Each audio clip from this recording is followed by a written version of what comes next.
സുഹൃത്തുക്കൾ, നമുക്കൊക്കെ പലതരത്തിലുള്ള സുഹൃത്തുക്കളുണ്ട്. ചിലപ്പോൾ കണ്ടു മറന്ന സുഹൃത്തുക്കൾ, അല്ലെങ്കിൽ നോർമലി നമ്മൾ എവിടെയെങ്കിലും പോയിട്ട് സംസാരിക്കുക, അവരെക്കുറിച്ച് ഓർക്കെങ്കിലും ബന്ധമൊന്നും ഉണ്ടാവില്ല. പക്ഷെ നമ്മളൊരു സുഹൃത്ത് എന്ന് പറയുമ്പോൾ നമ്മൾ അവരിൽ നിന്നും എന്താണ് പ്രതീക്ഷിക്കുക, അല്ലെങ്കിൽ ഒരു സുഹൃത്ത് ബന്ധം എന്തിനാണ് നമുക്കൊരു സുഹൃത്ത്? ആ സുഹൃത്ത് എന്ന് പറഞ്ഞാൽ എല്ലാ ടെൻഷനും നമുക്ക് അവരോട് പങ്കുവെക്കാം. നമ്മളെല്ലാ ടെൻഷനും ഉണ്ടാവും അവരിലൂടെ, ചിരിയിലും കളിയിലും യാത്രയിലും എല്ലാം അങ്ങനെ നല്ല ഹാപ്പി ആയിട്ടാണ്. അങ്ങനത്തെ സുഹൃത്തുക്കൾ ഉണ്ടാവും, ഒരുപാടുണ്ട്. പ്രത്യേകിച്ച് നമ്മളെ സീന നല്ല സുഹൃത്താണ്. ശരിക്കും പിന്നെ നിഷു സുഹൃത്ത് എന്ന് പറയുമ്പോൾ നമുക്ക് കേൾക്കാൻ, നമ്മളെ കേൾക്കാൻ ഒരാളുണ്ടാവുക എന്നുള്ളത് ഏറ്റവും പ്രധാനപ്പെട്ട. അങ്ങനെ കേൾക്കാൻ ഒരു സുഹൃത്തുണ്ട്. അതിന് കേൾക്കാനുള്ള സുഹൃത്ത് ഉണ്ടായിട്ടാണ് ഞാൻ ഇപ്പൊ ഇത്രയും മെനക്കെട്ട് ഞാൻ വന്നിട്ട് മെനക്കെട്ട് തിരഞ്ഞു വന്നിങ്ങനെ. ബിക്കോസ് ഞാൻ പോവാൻ ഇനി 4 ദിവസമുള്ളൂ. എനിക്ക് ഇഷ്ടംപോലെ പണികളുണ്ട്. എന്നാലും അതൊക്കെ വിട്ടിട്ട് ഞാനൊരു ട്രിപ്പ് ഒപ്പിച്ചിട്ടാണ് ഞാൻ വന്നിക്കണേ. എന്ന് വെച്ചാൽ അത്രക്കും ഞാൻ എന്റെ ഫുൾ ബുദ്ധിമുട്ടുകളും വീട്ടിലുള്ള പ്രശ്നങ്ങളും, ബിക്കോസ് ഞാൻ ആരോട് ഷെയർ ചെയ്യാത്ത കാര്യം പോലും അവർക്ക് അറിയാത്ത. അതിൽ ഞാൻ എന്താ ഉണ്ടാക്കണേ, ഞാൻ ഉച്ചക്ക് എന്താ ചെയ്യണേ, എന്റെ വീട്ടിൽ സൗദിക്ക് അവർ വന്നിട്ടൊന്നുമില്ല, പക്ഷെ അവിടെ എന്തൊക്കെ ഉണ്ട് എന്ന് അവൾക്കറിയാം.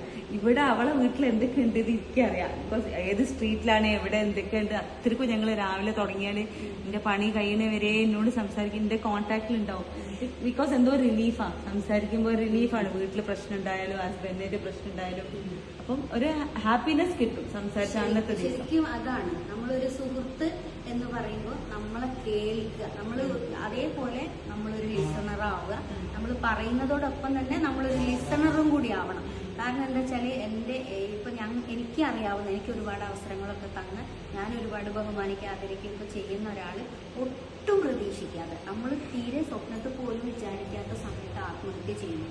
അപ്പൊ നമ്മൾ ആത്മഹത്യ ചെയ്തു കഴിഞ്ഞപ്പോഴാണ് എന്തുകൊണ്ടാണ് അവർ ആത്മഹത്യ ചെയ്തത് എന്ന് നമ്മൾ ചിന്തിക്കുന്നത്. അപ്പോൾ അദ്ദേഹത്തിന് നല്ലൊരു സുഹൃത്തില്ല. അപ്പോൾ നമ്മളെ അത്തരം സിറ്റുവേഷന് നമ്മൾ ആത്മഹത്യയിലേക്ക് വരെ എത്തിക്കുകയാണ്. കാരണം എന്താ വെച്ചാൽ നമ്മളൊന്നും തുറന്നു പറയുന്നില്ല. നമ്മളെ ഉള്ളിൽ ഇപ്പം നമ്മൾ കേൾക്കുമല്ലോ, ഹൃദയം പൊട്ടി മരിച്ച്, അതൊരു സാഹിത്യത്തിലുള്ള വേടാണെങ്കിൽ പോലും അങ്ങനെ സംഭവിക്കാറുണ്ട് പലപ്പോഴും. അറ്റാക്ക് വരുന്ന മരിക്കുന്ന അധികം പേര് എന്താണ്, നമ്മളെ കാര്യങ്ങൾ തുറന്ന് സംസാരിക്കുന്നില്ല.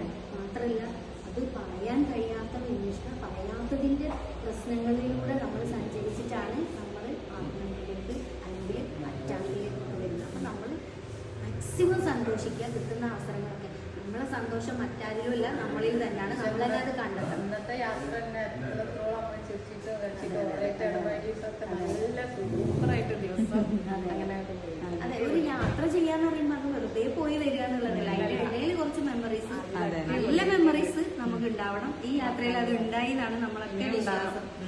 അപ്പൊ അടുത്ത പ്രാവശ്യം വന്നിട്ട് വന്നാൽ എന്തായാലും മീറ്റ് ചെയ്യണം, യാത്രക്ക് കൂടണം. അതെ.